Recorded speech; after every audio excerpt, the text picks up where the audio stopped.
Welcome, everyone. My name is Nick Bridgepole, and I work for the Belfast Met in Business Development. Thank you for joining us for a third exciting and informative supporting innovation webinar series titled 3D Design for the Creative Industries. The series serves to highlight how the Belfast Met can support your business innovation activities through the Connected program. The program sponsor provides small and medium-sized enterprises with valuable knowledge exchange through a link between academia and industry. Today, we will be hearing from college lecturer Darren Haughey and designer Cyril Flanagan from Ember Jewelry and how CAD software can be used in the creative industries. Cyril is a precious metal worker and designer who discovered his passion for making jewelry during a foundation art year in Canterbury. From there, Cyril went on to create jewelry and props for film and television, and he now uses CAD software to create stunning pieces of jewelry and props for film and television. He has produced jewelry for Ozzy Osbourne, Lemmy from Motorhead, Dolores O'Riordan from the Cranberries, the Sultan of Brunei, and has designed props for such films as Krypton, Northman, School of Good and Evil, and Game of Thrones Blood Moon. I'll now be handing over to Darren, who is a product design lecturer at the Belfast Met. Over to you, Darren. So my name is Darren. I'm one of the lecturers here at the Belfast Met. I'm also a design engineer, I suppose, by trade. So just to give you a bit of background on myself, I served most of my time in industry, large multinational company. Within that, I worked within materials, manufacturing, tool and fixture design mainly. So a pretty almost, dare I say, in the box design engineer or manufacturing engineer or whatever you want to call it. Within recent years, I've been lucky enough to work within the colleges. Here, I've availed of various programs that we offer where I get to go out and deliver research and development projects and upskilling projects for the college. I suppose, given my background, if you look at what I do now versus what I used to do, I used to use a lot of parametric software, that directly maybe fed into industry. So I would have used SolidWorks, Pro Engineer, AutoCAD, that type of thing. So coming from that sort of very parametric, sort of blocky, almost blocky design in some cases, and sort of meeting Cyril and looking at some of his more intricate work and some of his bespoke designs, it's been very interesting, I suppose, from my point of view, to try and bridge that gap, where creative sort of art, for lack of a better term, meets design and functionality, and as well incorporating common manufacturing methods, as in, maybe design for manufacture, sort of using specific processes to help sort of streamline and evolve Cyril's business. That was really the cusp of what we tried to do with this project. So one of the things Cyril does well, he's very good with his hands. A lot of his work, like I said, is very bespoke. It's one-off. A lot of time spent on maybe one design. So in instances where Cyril perhaps needed, several of the same thing made, or maybe consistency was important, that's whenever the design assistance was really needed, and the manufacturing background to help sort of channel that energy into a more productive means, and also to introduce him to new software that would help him both design and repeat his art pieces. So the software we sort of decided on was called Rhino. I think it's at Rhino 7 at the minute. The main reason why I recommended Rhino for Cyril was that when you compare it to the likes of SolidWorks or indeed AutoCAD or anything like that, they tend to want to know everything, which is all fair and good because it's sort of feeding into the likes of, say, a CNC milling process, for example, where all that data is relevant to the process. But the flip side of that coin really is that, well, two main things. The first being cost, which we won't get into. The second being that, in my experience, some of the more parametric softwares tend to almost hinder productivity, in the sense that they allow you to be somewhat less creative in the concept stages, or the more, organic shapes and the more sort of free forms that you'd want to be creating in jewelry design. So for anyone starting out on Rhino, if you have any sort of background in the likes of AutoCAD, you will notice a lot of crossover in some of the functionalities. And the first thing you'll notice is the user interface. So Rhino is really a 2D software with 3D functionality. As you can see, you have your top, front, and right view planes here.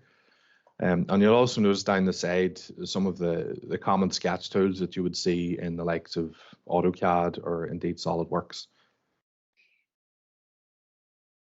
Again, just to sort of convey that message further, you know, this in the light gray is Rhino, and this in the dark gray is a couple of wee screenshots I took from AutoCAD. Some of the functions like your Boolean carry across quite well. Obviously your basic sketch tools, extrude faces, extract faces, all this good stuff sort of carries across. When you're actually sketching as well, you'll recognize some of these if you've ever used AutoCAD. You know, your tangencies, your endpoints, your snap tools, all that good stuff. So the point being that if you've used AutoCAD, even Illustrator, SolidWorks, it's a pretty smooth transition into Rhino, and it will allow you to be more innovative, as you'll see as the presentation goes on. Another reason mainly for using Rhino is the amount of available file types that can talk to the software, and that, you know, it sort of works both ways, where Rhino can communicate with other programs, and other programs, especially their file types, can communicate with Rhino. So if you've used any of these, you know, the likes of SolidWorks, Step, you know, that's a pretty broad file type. And even the SVG, so the likes of Illustrator, can tie in quite well with that. So what that'll enable you to do is, for example, bring in a sketch and then turn that into NURBs or nodes within Rhino, and you'll be able to manually drag and drop and change these lines accordingly. So as I said, just a few examples there. On the left-hand side, you can see this is a ring that was 3D printed, first in plastic and then in steel. So these were designed in Rhino, and then it's just a matter of saving them as what's known as an STL file, which is the file type used in 3D printing mainly. The middle one is a ring printed out of wax, which will allow you to investment cast the part. So the idea being that you know, you print it out of wax, fill the cavity with that, and once you pour your hot metal into it, the wax melts away, and you're left with the finished metal part. And of course, we all recognize the FDM print, where it's built up in layers. And as well, the file types can actually talk to CNC machining, so you're not just limited to 3D printers, which is a strong point of Rhino.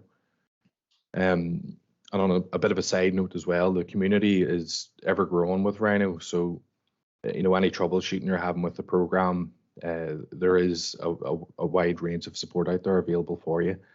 And obviously within the college as well, we can help you get up and going with that, and upskill you. So without further ado, over to Cyril, and he's going to talk you through some of his past pieces, and hopefully we'll see the evolution of where he started and how the software's helped him progress and develop his business as such. All right, over to you, Cyril. Thank you. Okay, well, as Darren said before, my background's mainly strongly in jewelry. A lot of the jewelry pieces we create that, you know, were originally made using old-fashioned techniques, which would have been either carving or maybe forging up a master, and then making the master into a mold using vulcanized rubber, and then making waxes from that, and then going through the process of the multiplication of making repeat products. As I sort of got along, I could sort of see technology was there when we were at the college, although it was very limited. And in the years to come, as I developed as a sort of young designer and jewelry manufacturer, that you could see parallel along with my business. The jewelry sort of was starting to become more sort of absorbed with modern technology. It got to a stage that when rapid prototyping came out, or, you know, 3D printing came out, there was a massive jump from the jewelry section into fully into embrace this new technology, which really revolutionized everything. Pieces could be made, especially little things like settings, small little collets and things that would be used in manufacturing and jewelry. It sort of moved away from the casting companies having set sizes for settings. You could actually then go in, if they didn't have that setting, you could actually go in, make your own setting, the exact size to fit the stone, and then have that piece produced, and then, you know, add it into your job. So everything was a perfect fit. Before, you used to get the setting that was the nearest to it, and you'd maybe have to alter it or adjust it to try and make the stone fit, which wasn't always ideal. Or the other alternative was to hand make the setting, you know, and that could take quite a lot of time. It's also quite difficult to do sometimes. Basically, the jewelry industry started to absorb this new technology that was coming in, and it did really revolutionize jewelry. Do you want to go to the next slide there, Darren? Just in this sort of slide, you can see this is some of the old style techniques. On the right here you've got like an eddy from Iron Maiden kind of style. Somebody had asked me to make a ring of this, so basically it's quite an organic shape. So I would go in and carve this using like waxes or clays, and this one I've used clays, modeling clays to make the piece. And you can see in places there I've actually used a hybrid of some metal components, you know, basically so that they will hold their shape. They don't file away or carve away as easy as the clays do. So this is kind of very much an old-fashioned technique. It's sculpting, three-dimensional sculpting with your hands. It does take quite a long time, maybe take 2-3 days to maybe get this done. It could take longer, could take less, but generally it usually takes a couple of days to make something like this. And then that piece would be sent off then to have a mold made and then replicate it. On the left-hand side again, this is another piece. This is like a 2-stone tribal ring. And again, this was based on a film that I'd watched called The League of Extraordinary Gentlemen, where sort of like modern kind of Met, sort of almost Victorian style design. I really like the idea that you could have something quite modern and then decorate it with something quite vintage or quite sort of even tribally. It's just a bit more sort of it's sort of going out of fashion now a little bit, but I like the idea of sort of modern meets old. So again, the overall look of the ring was quite modern. The stones were offset on each other. The ring was quite smooth, and then just add a little bit of like ornate sort of decoration to the side, but yet stick with the modern sort of looked really good. And again, obviously in the top then, Mortal Kombat kind of symbol on a ring, like the Mortal Kombat dragon, just on a plain signet ring. Again, a couple of martial arts clubs had approached me and they fancied having some of these made up just as sort of like club rings. So again, just that little piece on the top part was pierced out using a little saw and then soldered onto the ring, and then the molds made from that. Just depending on what it is you're doing, there's obviously quick and long ways of doing things, and I suppose over the years you choose the best technique to get your masters out.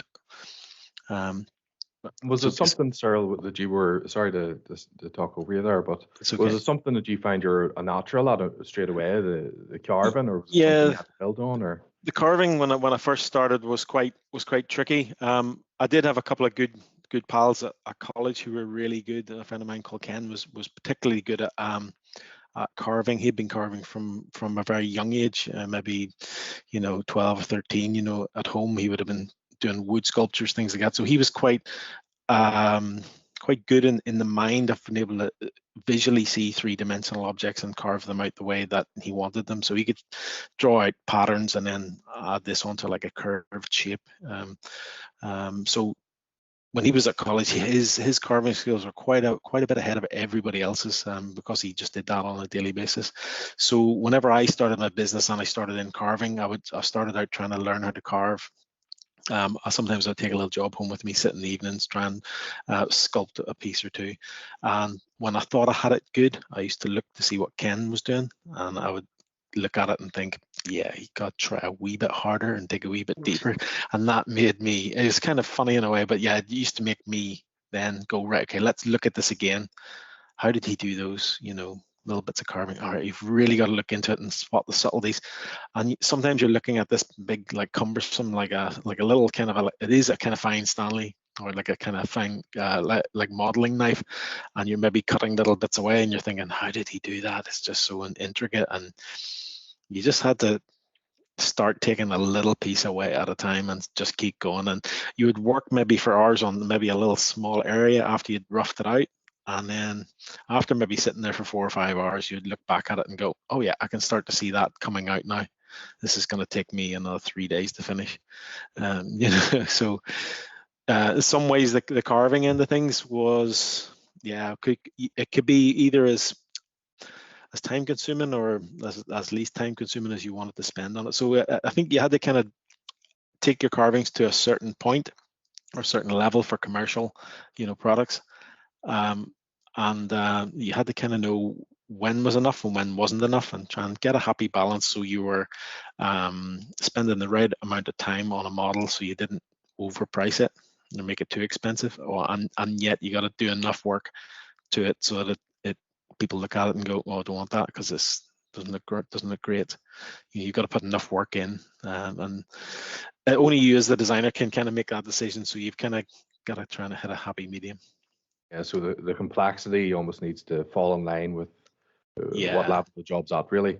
I used to find a lot. I used to wear like an optivisor, which was like a magnifying glass, because my eyes used to get quite strained a lot, and as a result, I wear glasses now a lot from a lot of close-up work. And the optivisor was great because most people who look at items look at with the naked eye, and I felt that if I could get a little bit closer than the naked eye and do the jobs to a standard that I was happy with, then if I took the optivisor off and I looked at it, it looked great.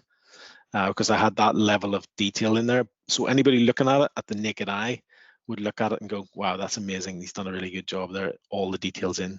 But if I did it with my own sort of eyes without the help of the optivisor, I'd be trying to do what I thought was the best detail. Somebody's bound to have better eyes than me and go, oh, maybe you've missed a bit there, or there's something, and they could pick that out quicker than I could. So I felt the optivisor was giving me a couple of step ups in quality.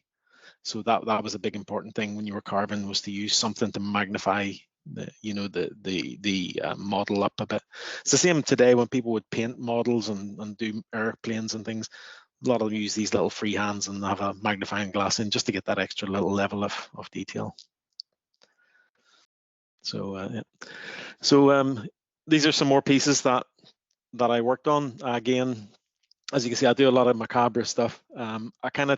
My models and my jewelry tend to lean towards stuff that you maybe just can't get normally. I didn't want to be one of those guys just doing engagement rings and doing standard wedding rings, you know, so much. If it was to be a wedding ring, it would need to be something a little bit different, or a little quirk on it, or something that you just can't. Somebody go, oh, really like your engagement ring. Where did you get that? Oh, this guy made it for me. So I wanted that little bit of like odd or abnormality to my work. So a lot of stuff was quirky. If you look on the far left, there's a nice little sort of a ring, sort of like it's a jointed bangle really, and it's based on like bones and kneecaps, like so almost like the two bones come together. There's a little kneecap spread in between the two, and it's made in 8 pieces. So obviously the 4 big large bones which are curved, and then the little kneecap in that kind of as a little joint that joins them together. So I had an idea for this piece a long time ago when I worked in London. I kind of kept it to myself. We used to make a piece very like this, which was just a solid bangle with bones on it. It didn't have the kneecaps in it. It was just four bones put together in a like a stiff bangle that didn't move. And I always said to myself, oh, he's missing the trick here. We should have them all linked in. So after a while, when I I'm talking maybe 15 years later, do you know, whenever I set my own business up and started doing my own stuff, and then, you know, started my first business, and then went in, ended up in a second business years later. I still had this idea in my head, you know, this was a great bracelet. If it could just have a little bit of movement to it, it'd be really nice. So I created this piece, and it worked out really well. But again, it was the old-fashioned way, carving. But I just had to carve 1 bone and 1 kneecap, and then I just make 4 off. I suppose worth noting there as well, Cyril. I suppose probably what looks to be the simplest design there being the love heart was probably, Yes, yeah, there's more complexity to that than maybe people realize. there is. Yeah, the love heart was one of those bits that I was asked to make. Two sets of these. One was "Be Mine" and the other one saying "All Yours," and it was basically the bride's gift to the groom. So they asked me to make 2 love hearts because I think he had actually proposed to her and given her a love heart, I think, at the time. So some romantic connection for them. So I said, yeah, no problem, I'll do you a love heart. And at this stage, I was working on Rhino. And I was quite confident I'd be able to turn this quite little chunky, sort of sweet shaped out with the heart on it and the lettering in it. Now, basically, if you're a hand carver, lettering is your worst nightmare, because anything that's slightly out, if the E is not cut quite the same as the next E beside it, or further over from it, you will notice it straight away. Your eye seems to be drawn to the straight lines and the symmetry. Everybody knows letters really well. There's no real sort of organicness to it unless you're using a free-form script. But if you're picking something that is like a love heart, which is block letters, it's pretty impossible to do by hand. A lot of times there, I'd seen guys who had to do lettering way back in the day before CAD was out. They used to get those little plastic, it was almost like Airfix kind of little frames with lettering in them. And you'd have these little A's, where you'd maybe have 15 plastic A's, and there'd be some B's and some C's and some D's. And so I'd literally have to cut them out with a scalpel and glue them onto the model to make the master, and then that would be then cast. So it's almost back in the days of letter set books and things, and computers came in and fonts then were readily available, and you need to design your own fonts on computer. So it's kind of, you can see where, yeah, doing a love heart on CAD, that probably would have taken me probably about an hour to do, maybe less. And it's perfect. You just send it off, and they just make it for you. The one thing I did notice when I started using CAD models over handmade models, I used to carve my model, say on maybe a Thursday. I'd maybe have to let it dry. I might finish it on the Friday, then I could pop it in the post Friday. I would post it.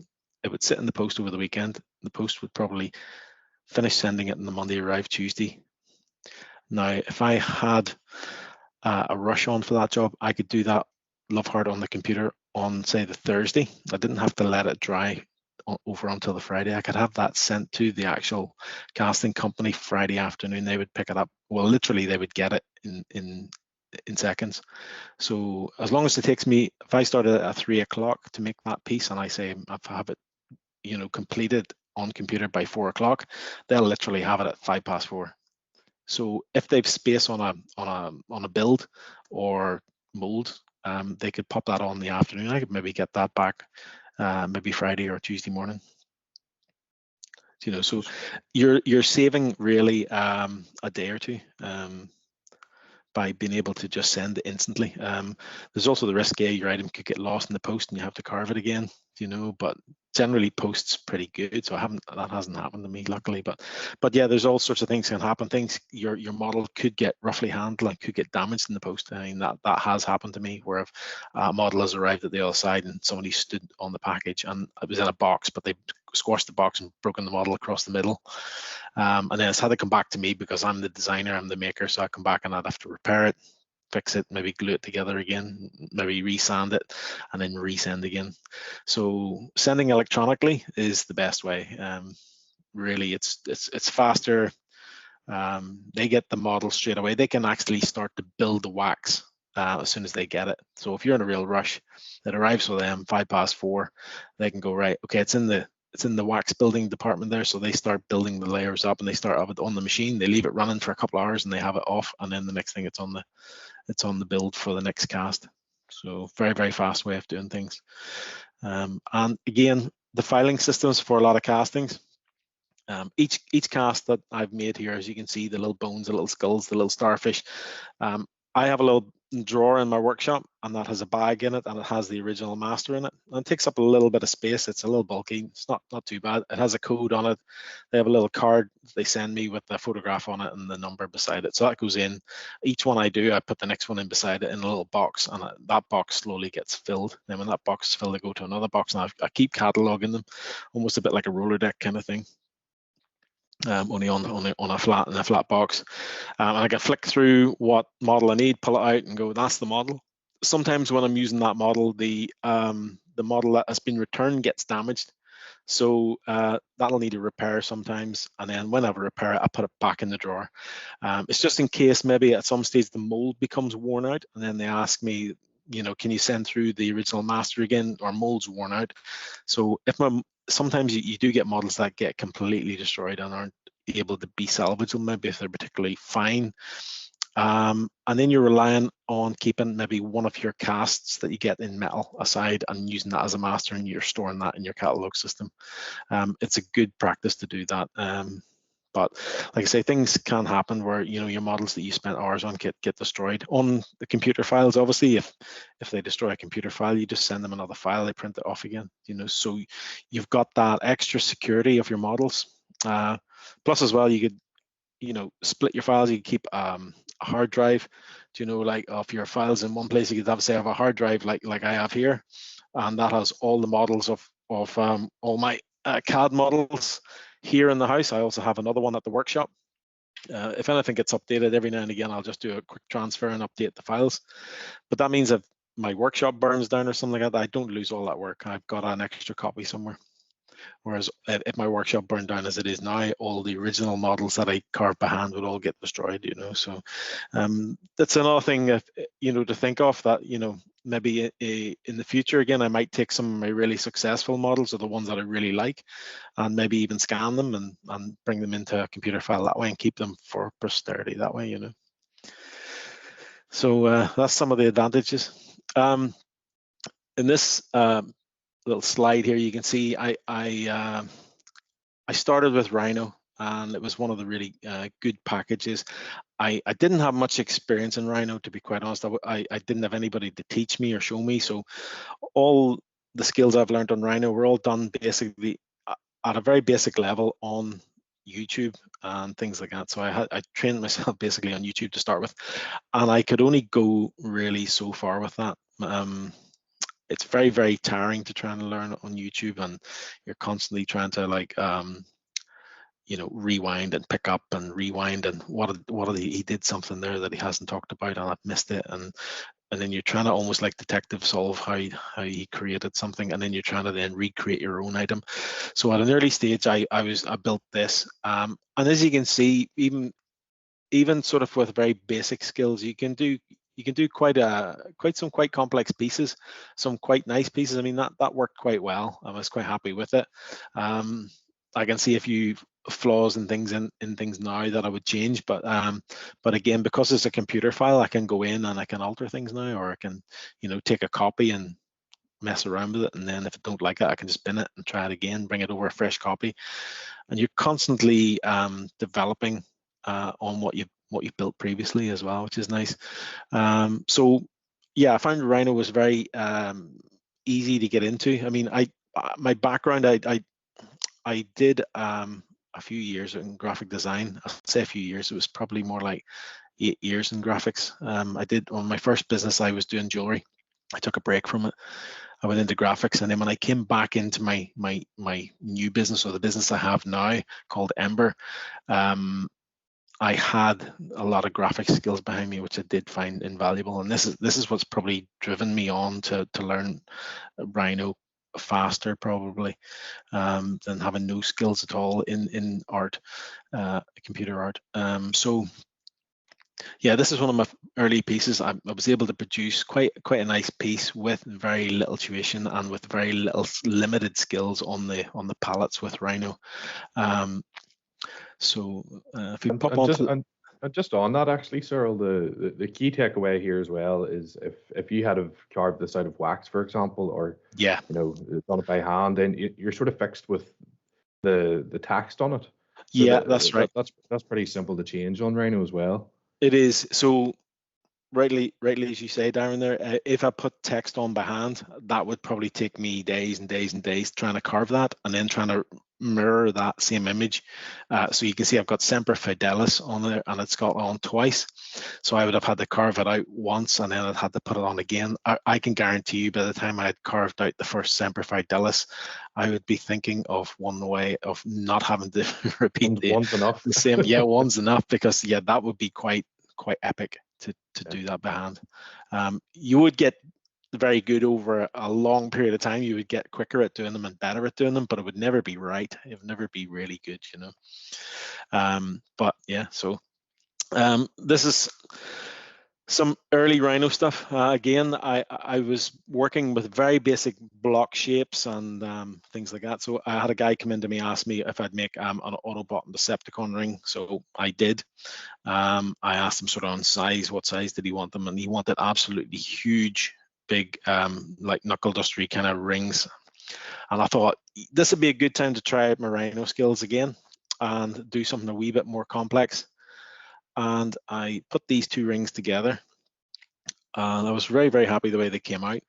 I was doubting when I was sending them off to the casters that I'm going to make these two rings. I'm getting 5 of each, and I'm never going to sell the other ones that I make, because nobody's going to want a ring as big as that, or you know, as heavy as that. And I was thinking I'm just going to make these, and the only two I'm going to sell are these two to this guy. But I put five of each in, and I sold the first two off to the guy. He was delighted with them. I got them sized on his fingers, really, really happy with them. I was pleased the way they came out. They were absolutely amazing. They were real beasts of a ring. They were quite heavy. But needless to say, within a month, I'd sold all of them. They all went. Big fans, people, you know, in bands or, you know, playing guitar and they want a big ring on, or, you know, it's kind of very much image thing. Some of the guys, they had, you know, these funky hipster barber shops, you know, where they're doing the guys' hairs and they're grooming the beards. They all wanted the image to go with that, so they're buying skull rings, up big skull rings, big transformer things, something, you know, that made them look really cool. And I was supplying the stuff that was way out there. Of guys there who just, you know, they loved that stuff. They lived that. So they would come to me and ask me to make something wacky. Can you make me another skull? Make me one of these. Make me something like this. So that was keeping me going, you know, the hipster kind. The original image then, Cyril, it was actually, yeah, you said you'd done that in Illustrator. The original, yeah, the original design for that is a flat image. So I was get a little image off the internet, I would bring it into Illustrator. I would then use my vector skills, which I was quite good at from obviously my graphic design days. So I could quickly whip around and draw a nice vector image around each of the little units. And then I think because Illustrator is a very good vector drawing program, it's industry standard. It's very good. The controls are highly controllable. If you can learn Illustrator, you don't need any other vector program. But I was using a program that I was familiar with, and then seeing if I could bring that program across into Rhino to use it as a line for my shell work, or for my solid objects. And I found it worked. I was able to bring lines in. I had to maybe play around with some bits and pieces, and especially letters, if it would bring in, say, like a D, and you brought a D in vectors. Sometimes when you went to if you like extrude the surface out, it would extrude the center as a separate and extrude the outer D as a separate, and then sometimes it would extrude it with the center knocked out, but sometimes it would and sometimes it wouldn't. So it was trial and error. Where the programs weren't quite maybe communicating with each other the way you would have wanted them, but there was always a fix. The line was there. You could knock the center out of the main image and get the D shape that you wanted. So yeah, there was little quirks, but yeah, it was all in all, it was really workable. It saved a lot of time. So with the transformer rings, I tried to get the levels, slightly different levels, to make the face more interesting. Some of the cheeks were angled, the chin parts were angled a little bit, just to give it a little bit of extra dimension. And it all seemed to go really well. I was very, very happy with the way they went together. So again, another early day in Rhino class for myself, just trying to teach myself to do bits and pieces. I produced this ring. I had a little sketch you can see to the right hand side, and the top piece was trying to make the ring compacted. A big lady had come in to me and she had asked me to do this massive big ring to suit her personality, and it was fabulous. She brought in some diamonds and some stones, and to my horror, she wanted all 3 of those stones with all those diamonds around it, all on one ring. And this was the thing about Rhino, which I liked. Because normally when I sketch something out, you can see in my sketch, I had a rough idea of what the size of the finger was going to be, and I would try and draw the little plates on top and try and work out whether they're going to go round the finger, because the finger curves and the settings have to move around the shape of the ring you make.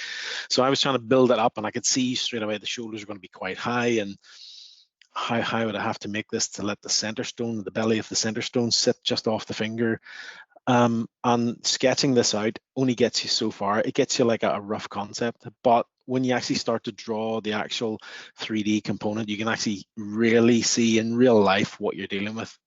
And sometimes that's a good thing, and sometimes that's a bad thing. Sometimes ignorance is bliss when you're taking the job on, and then when you get to the reality of it, you realize, yeah, this is bigger than me. This is quite a big job.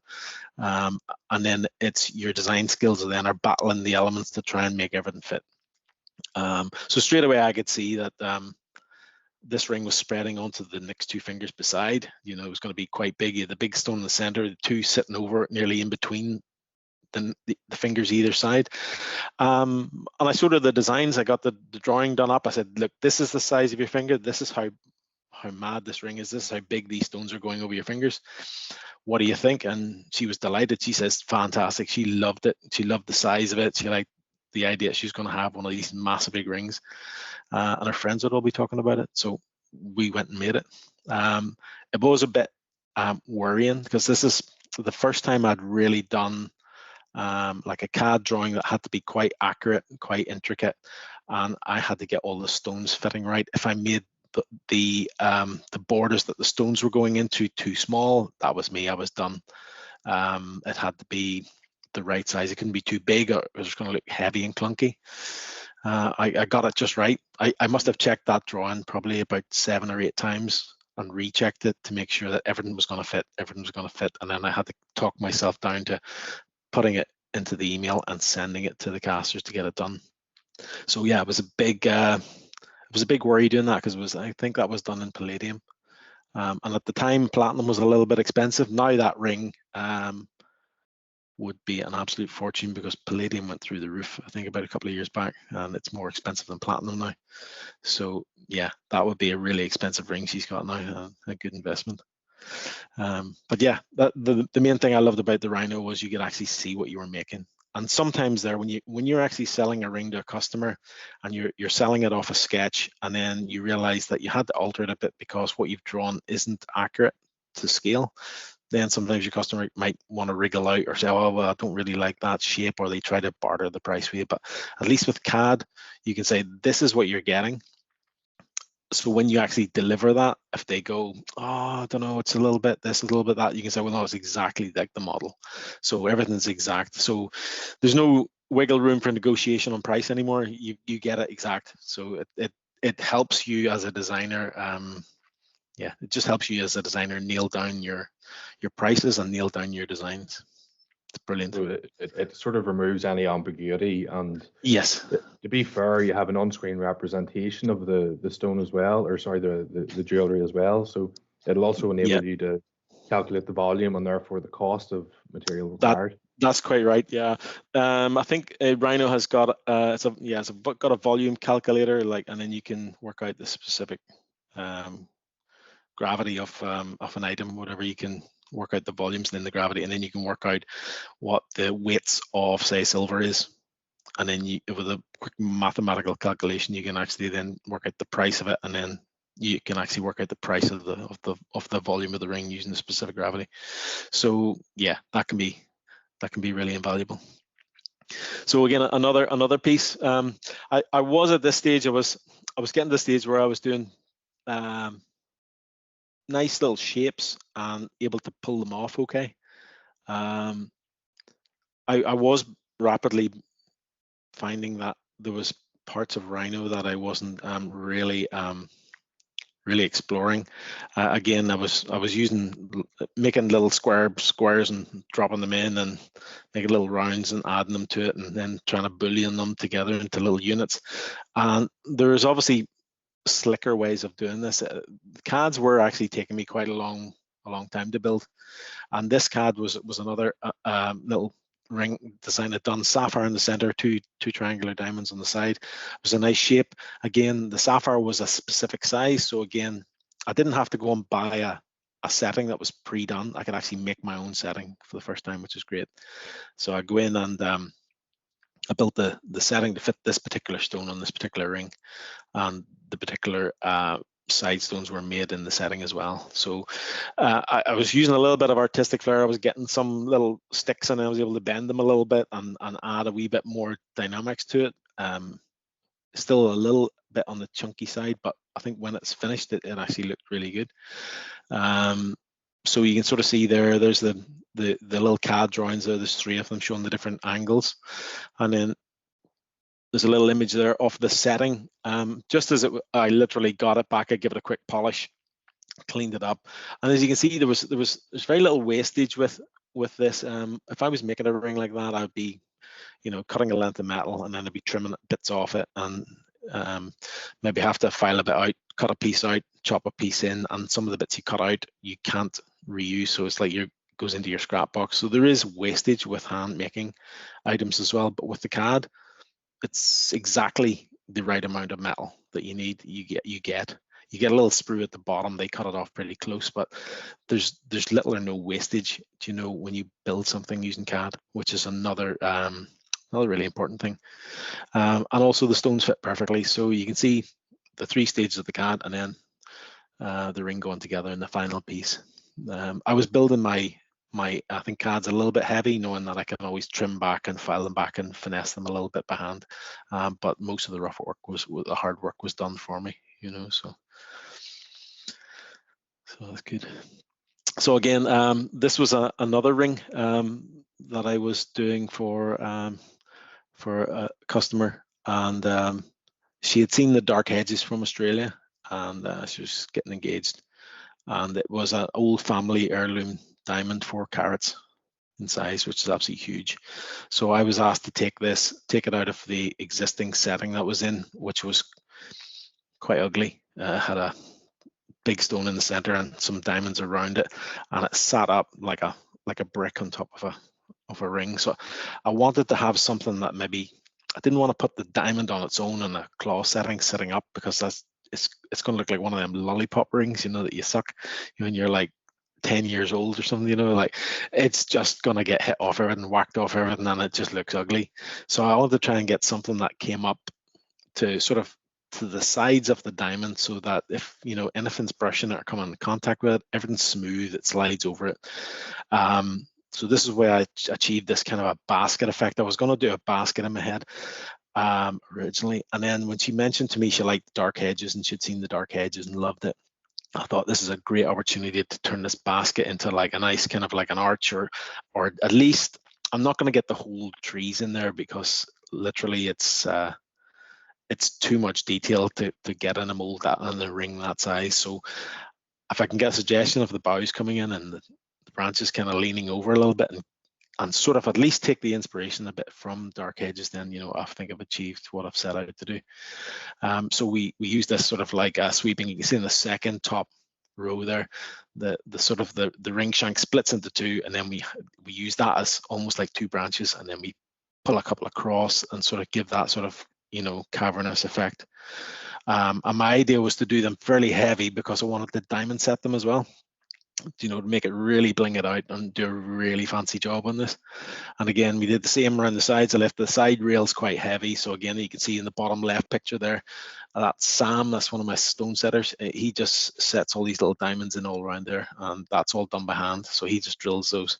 Again, if I was probably a bit better at CAD, I could probably have knocked a lot of those holes out for him. But yeah, Sam's quite accomplished guy. He just drills and measures and just pops them in.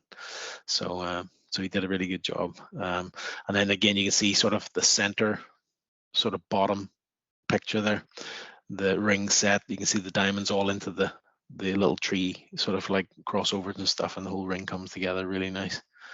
So that's a 4-carat diamond with more diamonds on the sides and the shoulders. So that would be quite an expensive piece now. So again, I talked about repeatability. This was a little onyx, a plain little simple onyx bracelet for someone. Came into the shop, wants something different for his wife. He quite liked blacks and the onyx, quite like that gothic kind of look.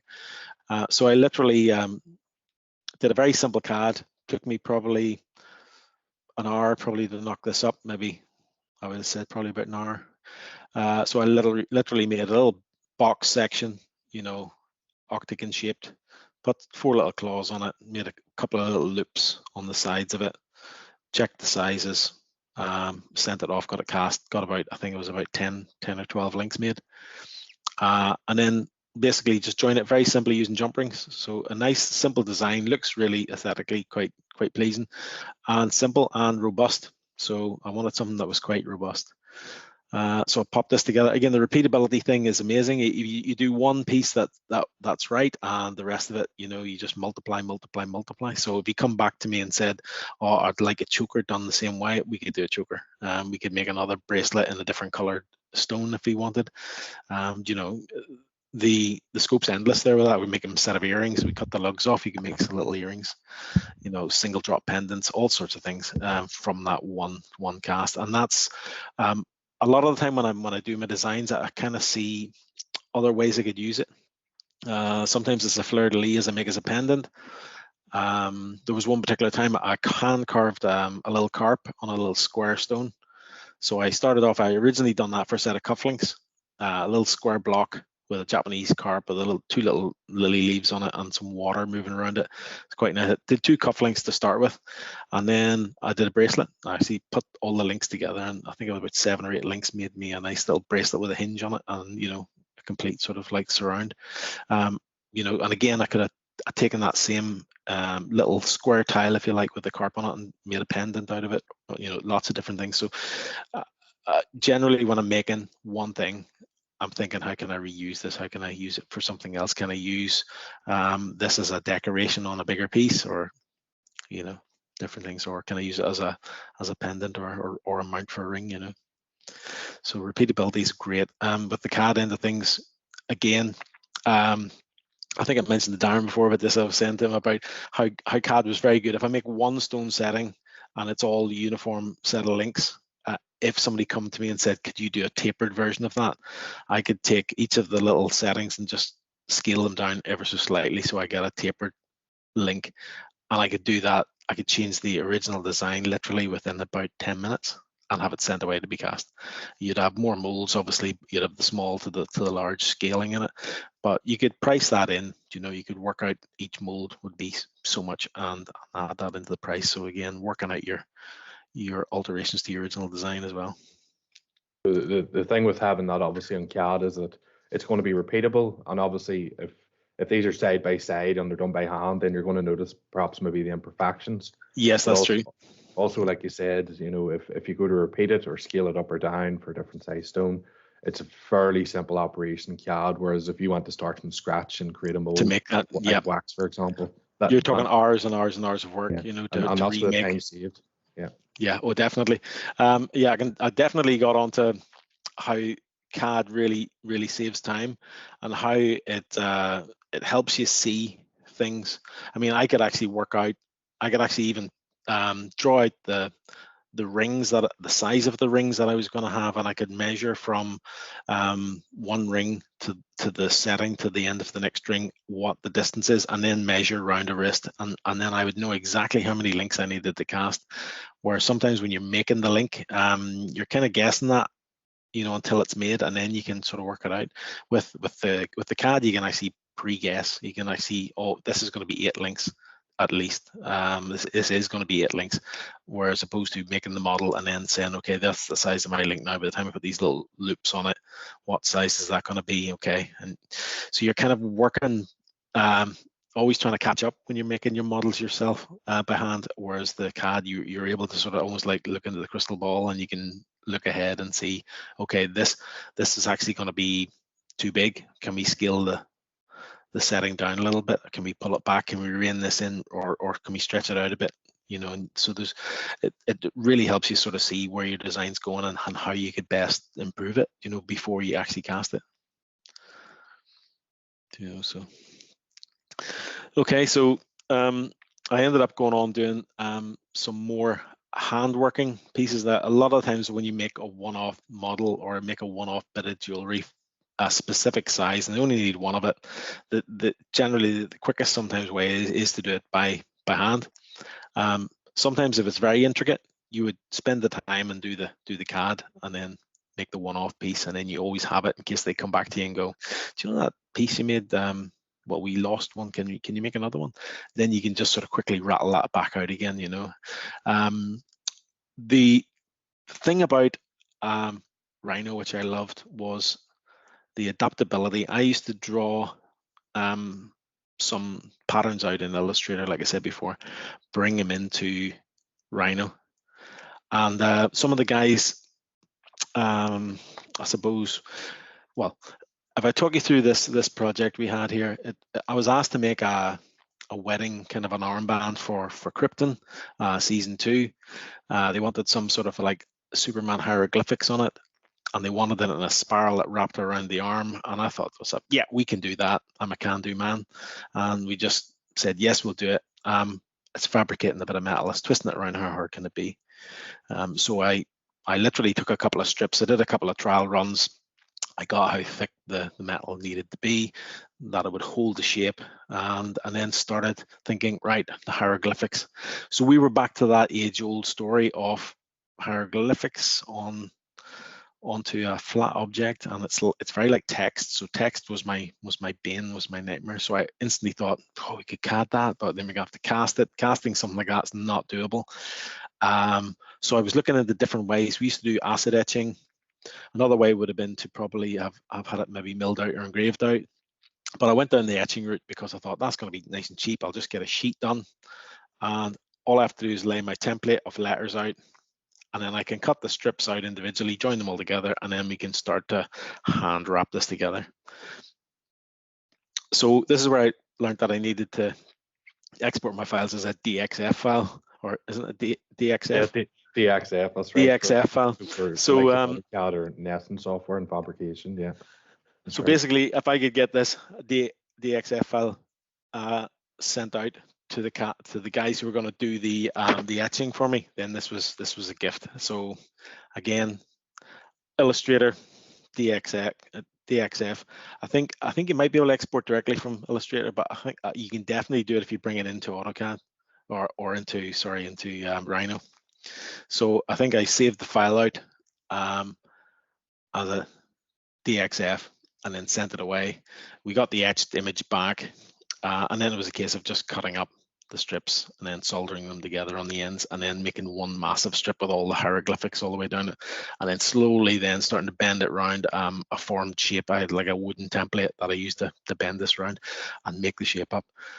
So it was quite involved. It worked really well. I actually really liked the piece when it was done, and I also made a necklace for the main character, lighter, again using simpler production. I mean, if I was probably thinking, I could have probably done a lot of it on CAD, but the actual necklace I made by hand, along with some of the sigils, the Superman, the Vex, and the L, you know, the different houses there. They were all just done by hand in brass, quickly cut out, and then sort of hand carved. Thinking back on it now, it would have been nice probably to have done them on computer and do them using the Rhino files, but sometimes we just don't have the time. They want these within a couple of days, and the casting sometimes will take a week or two to get jobs out. So I still find myself going back to the hand making methods when required, but if they can give me a little bit more lead time, we can do a lot higher quality product, and just takes a little bit longer, but sometimes you don't always have the luxury of time. But that was that particular job there. So I was finding then that was getting more film work once I'd done those. Again, this is another example of using Rhino again, using simple shapes and making simple skins, and then just basically taking little images and knocking them out through the image. Also, I was using a thing called Array at that stage, which was given like a circular motion to it, and I think I discovered it and then I forgot about it. But a lot of times I would have placed things by hand, and then I found this really cool tool that did this for you. So I was learning some things and then forgetting about them because maybe I wasn't using Rhino fully. And this is another piece that we did, and it was quite a big piece, and it was nice. And again, with this, no wastage of metal. It's you know, if you're making a big piece like this, there's going to be a lot of wastage. You mean you're going to be cutting an oval out of a square sheet of metal, because you don't buy them oval shaped. You buy your square sheets, you know, and that's it. It's cut on a guillotine. So you'd have the corners, you know, you'd be wasting on that. You might be able to reuse some of that metal again, but a lot of time it's scrap, and then you end up with maybe 80 quid of scrap sitting in a jar somewhere that you can reclaim maybe in about a year's time. Or so it's nice when you get it, but yeah, when you're looking at it, it's an expense you could do without, you know, sometimes, you know. But yeah, that's another little piece I've done, basically just getting the stone to fit the setting, and then cutting the little galleries out and making everything look really pretty, and then polishing it up. So, but one thing, sorry, Cyril, I liked about this piece was the symmetry and the accuracy of the part as well. Yeah. So if you were to do that by hand, you know, with having the exact same cutouts, for example, that's true. Yeah. Side by side. If I was slightly out. Yeah, if I was cutting those out by hand, yeah, you would definitely have little inaccuracies in different pieces. And in fact, even if you look back at some of the older bits of jewelry that people hand make, they all vary in different amounts of inaccuracy. Some guys were really good at doing the accuracy thing and had it down to a T. And then you look at other bits of jewelry and you're copying something similar to that, or somebody's asked you to repair or remake something similar to it, and you get it in and you look at it and you think, how did he get away with that? I mean, the overall aesthetics of it looks good, but when you actually start to look at each individual bit that he's maybe cut out or moved over, you can sort of say to yourself, "Oh, he's miles out there. This doesn't line up right." And then you're wondering, should I alter that? Should I change that and correct it? And you know, so yeah, with the CAD images, yeah, you're way more accurate. Everything that has to be beside something else of the same shape is the same, and that just leaves for a whole nice aesthetic of the whole thing. All comes together, everything looks accurate, it all pulls together. People look at you and go, oh, you're brilliant, you know, that's just so good. And it's all thanks to, you know, technology basically helping you pull everything, pull everything true. Settings used to be a thing I used to hate, because you maybe an 8 claw setting to do, and it's maybe this size, you know, it's like maybe really tiny, and you could spend hours maybe making one. You might have to scrap the first one because maybe you didn't get it quite right, or it didn't solder together, or you dropped a wee bit too much solder onto it and start again. But then eventually when you would get one made, you're like, oh, I'm going to keep that, and you have to keep that as your master. And with the CAD, you could literally just make that in seconds, and it was accurate, and they would print it, and it was one piece of like satisfaction there that didn't take you 4 hours doing, you know. So that's what I loved about it. And I was using for a long time, I was CADing the settings and then putting them into a handmade ring, because I could bend and twist the metal into different nice shapes, nice organic shapes, and then add this little piece of liquid gold, if you like, into the middle of the setting and make it look like it was meant to be there. You know, it was all accurate. It was all sitting up proud. It looked great, you know. So that's what I was doing, taking the handmade settings away and doing those in CAD, and then bringing them into a handmade, you know, sculpted ring. And it sort of speaks for itself with that, you know, in terms of uniformity and that. It looks machined. It looks almost, dare I say, mass produced. You know, that level of quality. Yeah, I mean, it's been game changing, life changing.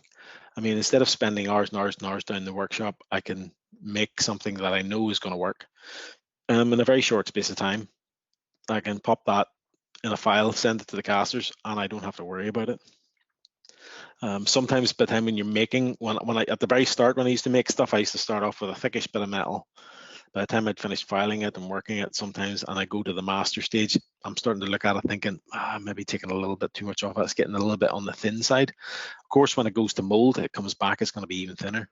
And then when you clean up after that, it's thinner again. So there was some things I had to allow for. And even with the CAD, when you send a file to CAD, they have a function in there which allows you to add on an extra little bit of thickness there all over the whole casting to basically allow for the shrinkage of your mold as it goes through the process, which is genius as well. You know, you can add on a little bit of an extra volume of metal.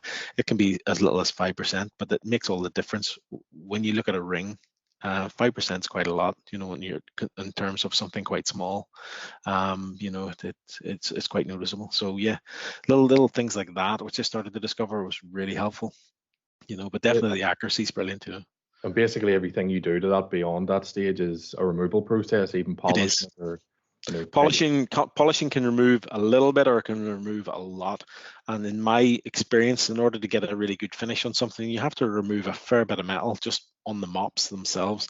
So you'll file off in silver, for example, you get a fire scale which comes to the top of the metal, which is the copper inside the silver tends to work its way to the surface and it works its way up. So when you get a nice piece of silver that's come out of like a casting flask, you have to literally scrape off the first couple of microns off the top of it. And you've got to literally do that with a file, remove that first, and then in with sandpaper, and then polish to get your good finish. If you don't do that, the metal becomes stained, it looks dull, and it just doesn't have that brightness. You know, so yeah, everything you're taking off is part of the process. Again, like you say, you're not adding to it at any stage. It's getting thinner and smaller each time. So it's good to see that the two work in tandem. You know, it's not a case of the CAD sort of does away with the need for your manual, you know, your craft basically. Yeah, so the two working side by side really seem to complement each other in terms of what you do. I think the background I've had hand making makes me a better designer because I know the pitfalls. I know the way things have to be, you know. So really, I'm designing as a maker, which is really invaluable. You know, I know that if I make this too thin, for one, it doesn't wear properly. I know if I put the bail in the wrong place, it's going to hang wrong.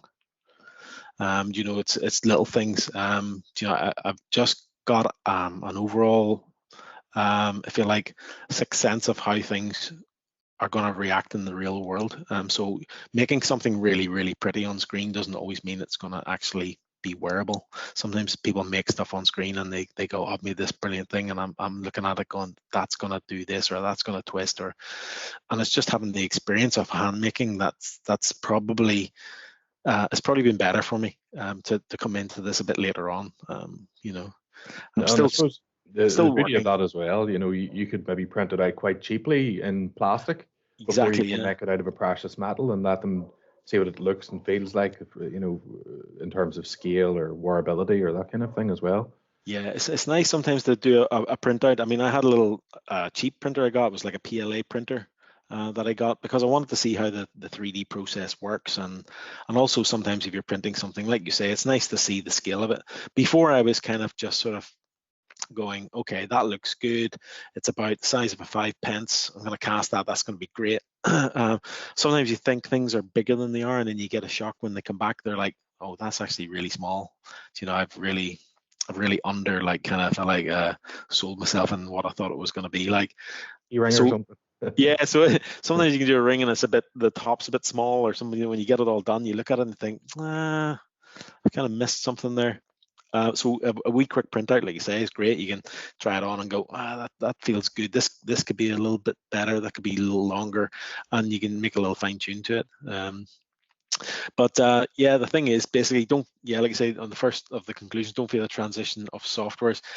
So many of the softwares that I've worked with all cross over on some level or another. Sometimes you go through different stages to get there, and sometimes you might save it out as a different file format so the other program can see it. But in all intents purposes, a lot of the computer software is really compatible with each other, you know. So I've used all sorts of, you know, files for different things. It's sort of true. Even when we started out, you know, there were some things that I knew how to do better in the likes of SolidWorks, for example, and I was able to go on, sort of go through the process in SolidWorks and then revert back to Rhino and then sort of figure out, I mean, right, this is, am I doing a sweep, or, you know, do I need different profiles and a path to maybe run this? And, you know, there's different wee things there that sort of overlapped. It was just really the knowing how to do it on the interface was our main challenge, I think. I think it was. I mean, basically, I knew a certain amount of Rhino, not a lot, and I knew I needed someone to come in and say to me, okay, don't worry about the YouTube. I'm going to show you the shortcuts on your computer. Okay, push this button, do that. No, see if you do this like this and do it like that. And you're like, oh yeah, and it just used to make things less frustrating. I could cover more material. I could learn more faster. It was just a game changer meeting Darren. And I must admit, I was adamant to make him learn Rhino because you were very much like AutoCAD and I suppose and Pro E and SolidWorks and stuff. So I was really taking you out of your comfort zone, but I knew that Darren was the man to ask because he knows all the shortcut functions, and there had to been similarities between Rhino, obviously, and you know, some of the other programs like AutoCAD and, you know, and SolidWorks and things. So I was sort of begging with you, pleading with you, you know, to have a wee look at it. And then he said, yeah, okay, I'll take a look at that. And it was actually through the Innovate Us program is where I actually got in touch with Darren. I was very kind, you know, that I suppose Nick then was able to say, well, I'll bend Darren's arm and see if we can get him to to take you on. And it was the best thing ever happened to me, really, because I was struggling with my designs. I mean, some of the designs look good there. They were okay, but they could have been so much better. And now with the way that I've been sort of taking my new designs going, I'm doing them faster, for one. They're becoming more accurate because I'm learning some of I'm learning ways to build things a certain way, you know, not going about it the wrong way, and just yeah, it's just been a real game changer for me. I know the process, you see, so if I can then just sort of translate that into digital format, then it's repeatable more. It's just easier to store my images. It's a lot more accurate, you know. You know, like from my point of view as well there, Cyril, you know, just like anyone maybe coming from a strictly engineering background, they will know what I mean by it's sort of more difficult to create, you know, more bespoke shapes or maybe, you know, be more creative with the design software. So for me, I find Rhino to be a very good medium. And yes, yeah, just for quick concepts, we're not worried about what every dimension is and that kind of thing. The operations in Rhino, once you get to learn them, it's a very powerful tool, especially for me to get quick concepts across. You know, so that's my main takeaway from it, I find. Yeah, I mean, I remember making something really simple, like it was a little 5-pointed star, and it was like maybe like 4 millimeters thick. It was what we call a chunky star, and I used to love the idea of that on a little bit of leather or on a little like a fine wire necklace. And I remember making the model way back at the very start by hand. And making it, I actually made it in plastic originally because I needed something to be quite rigid, and I cut it with the saw. And then I wanted material that didn't take away too quick, so I could get the edges of the star perfect, you know. And it was a 5-pointed star, you know. I just had to get it right, and it was almost as bad as doing a piece of text because you file a little bit off, and then you realize that this bit is now not parallel with this bit, so I got to file a bit off here, and then you're taking a bit off there, and the star's getting smaller and smaller and smaller. But you're trying to get it more accurate, and then sometimes you have to scrap that one, start again. And really sort of like uniform patterns like that there are very hard to do. I did get it done in the end by hand, and I cast them, and I sold hundreds of them. I sold loads of them. It was one of my best sellers. But if I went into Illustrator, I could have taken the star tool and I could have literally made the star in about 2 seconds. I could have then transferred that across into Rhino, and I could have extruded that in about 2 seconds. I could have had it at the casters the same day, within 1 hour. And the amount of hassle I had trying to do that, and I could have done it better. I could have done it faster. It would have been perfect shaped, because the one I actually have is pretty perfect, but it's not perfect. So if I'd have done it in CAD, it would have been perfect. You know what I mean? So yeah, I'm working off a slightly imperfect star, and then I've got to make it more perfect, if you like, when I finish it, or keep it to the same degree of quality that I started out with. So yeah, you're always sort of struggling a wee bit sometimes with things like that, but yeah, the accuracy definitely is one of those things. The processes stuff I'm learning about is yeah, there's lots of processes. I think, Darren, you were talking about some other ways to produce and stuff, and obviously printing direct to metal was another revolution that seems to have come in, where you can actually take your design, and if you're only doing a one-off piece, they can actually print it in that particular metal straight, instead of wax. They just go straight to metal, and that is another way in which this whole industry is fast changing. Next year it'll be something different. They'll be building, in a different way completely. Again, even the likes of soldering, where we had to solder things together, now laser technology is coming in, where you can actually now use a micro lasers and things, where you go in with microscopes, and you can go in, you can fix jewelry to a very, very small degree. So technology never ceases to sort of amaze me, and it's been my kind of goal to kind of make sure that I keep up with it at my age. There'll get to a stage where I'll just go, I can't learn anymore. But hopefully I've got far enough, I've got as much as I can out of it by then. Yeah, I suppose Alzheimer's will set in, I'll forget my passwords and stuff, so. But thank you, sir. I'm just wary of the time there. I think we're coming up on the hour mark, maybe just a little over. So just a few points really to summarize what we spoke about. So really the key takeaways from what the software has done for you is cost saving. First and foremost, yes, you're saving on material, you're saving on lead times, you're saving on storage, which yes. is a thing, if you're dealing with bigger parts or assemblies or whatever. It's far better having something on a pen drive as opposed to in a drawer in a cupboard in a warehouse. Yes. You imagine scaling this up into different industries. You have your accuracy, so your accuracy's been increased, your repeatability. And also, once you get good at the program, your own personal efficiencies go way up.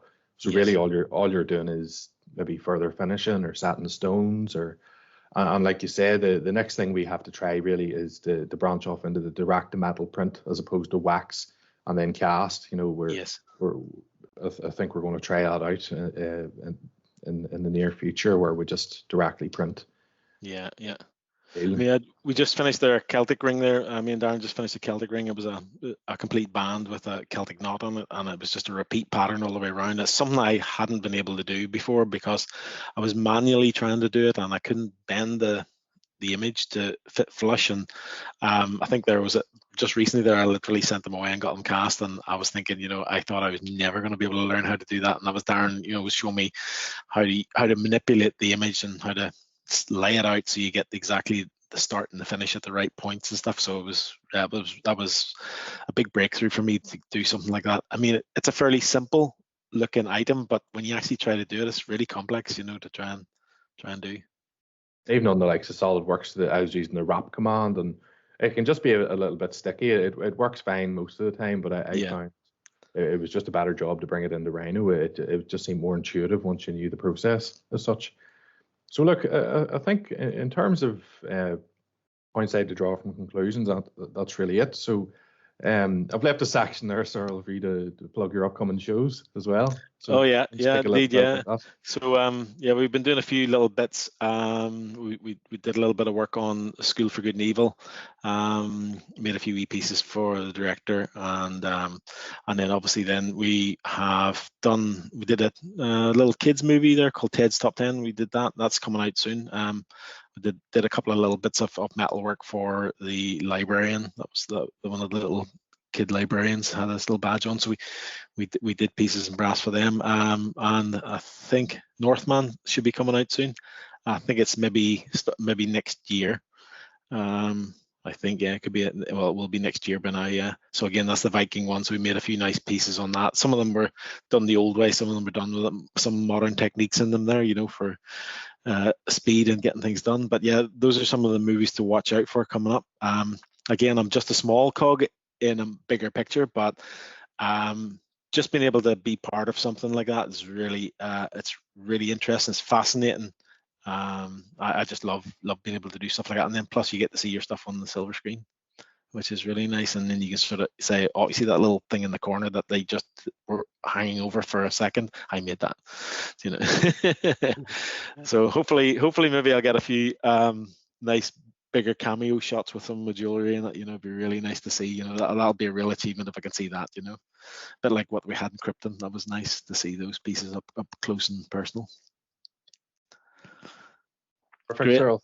Thank you. No, thank you. Thanks very much. It's been really great chatting to you guys, and it's nice to be able to share my experiences, that I've got from the Innovate Us program and the Belfast Met. So it's one of the best things I've managed to do, just to really take me, rather than me sort of increasing slowly, I was able to, exponentially, learn a lot faster and quicker and get there quicker, so it's given me more confidence then to try out, I suppose different techniques and different processes now, using the technology I've learned. So fantastic, both of you, and thank you very much for your time.